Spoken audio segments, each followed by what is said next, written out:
In April 1843, Princess Ludovica of Bavaria, wife of Maximilian, Duke of Bavaria, wrote to her niece, Princess Mathilde Caroline of Bavaria, later Grand Duchess of Essen by Rhine, that she was pregnant for the 7th time. "I am a little more miserable than usual, but when God gives me a healthy child, these complaints will disappear." When the little girl was born on 30 September 1843 at Passenhofen, she was named Mathilde Ludovica, and Princess Mathilde Caroline was asked to be a good parent. She quickly gained the nickname Spatz, the sparrow, probably due her delicate constitution. Her father was present at her birth. The brothers were very close to Spatz, and especially Maria Sophie. She lived a relatively happy childhood between Munich and Passenhofen, where life was rather informal.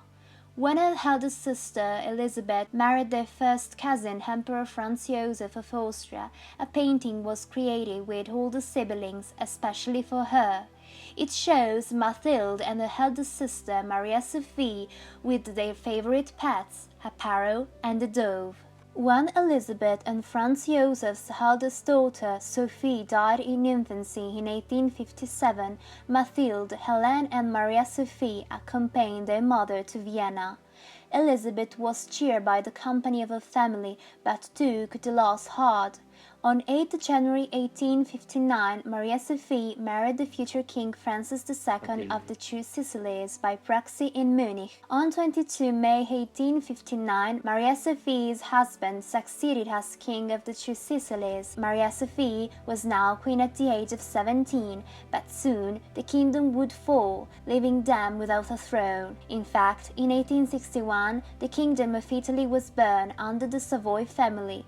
It was born from the union of the different states present in the Italian peninsula. The loss of the kingdom initially crushed plans to have Mathilde married to King Francis' half-brother Louis. However, the marriage of her eldest sister had thus far remained without children, probably due to Francis' phimosis, and an heir was needed. Prince Louis traveled to Bavaria to meet his future in-laws, and Mathilde's mother was charmed. He is a dear, simple, comfortable person. He is modest and yet not timid, cheerful and then, in conversation, very serious and sensible. On 5 June 1861, Mathilde and Prince Louis, Count of Trani, were married in Munich. Mathilde and Louis joined the exiled family in Rome, but soon Prince Louis was more interested in other women. Maria Sophie and Mathilde had each other at least. As with other members of her family, Mathilde began to suffer from depressive crisis. Her mother later commented, "I would have wished them husbands who had more character and knew how to give them guidance, of which both are still in great need. But good as the two brothers are, they are no support to their wives." Probably in 1864, following an extramarital affair with the Spanish diplomat Salvador Bermudez de Castro, Mathilde gave birth to a daughter whom she named Maria Salvadora. The relationship between her husband and Mathilde improved for a short time, and on 15 January 1867 in Zurich, she gave birth to a daughter whom she named Maria Theresa. Empress Elizabeth was with her sister for her confinement. Mathilde had a slow recovery, and Maria Theresa was to be their only child. The following year, both Maria Sophie and Mathilde were present by the bedside of her sister Empress Elizabeth when she gave birth to Archduchess Marie Valerie. They both stood as good mothers for the newest addition to the family. Mathilde began to travel a lot with her daughter Maria Theresa, who was in poor health and was anemic.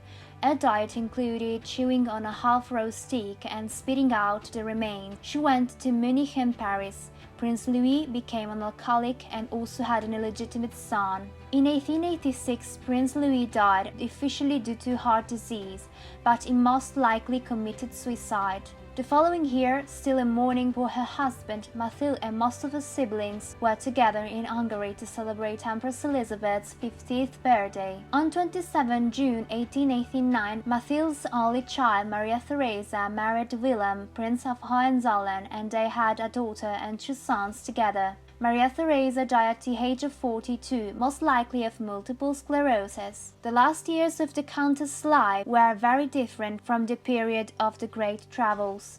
In Germany and Austria there was no longer the monarchy, and most of the family estates had been confiscated. In 1914, both Maria Sophie and Mathilde moved back to Munich at the outbreak of the First World War to be close to their only surviving sibling, Ludwig Wilhelm. Between 1923 and 1924, Mathilde had an accident and was hospitalized in a clinic. Here she was fitted with braces and she underwent rehabilitation exercise for the legs. Both sisters had spells of depression in old age. Maria Sophie was the first one to go, and she died of pneumonia in 1925, leaving her estate to Mathilde. She would outlive her sister for just 5 months, dying on 18 June 1925. She was 81 years old.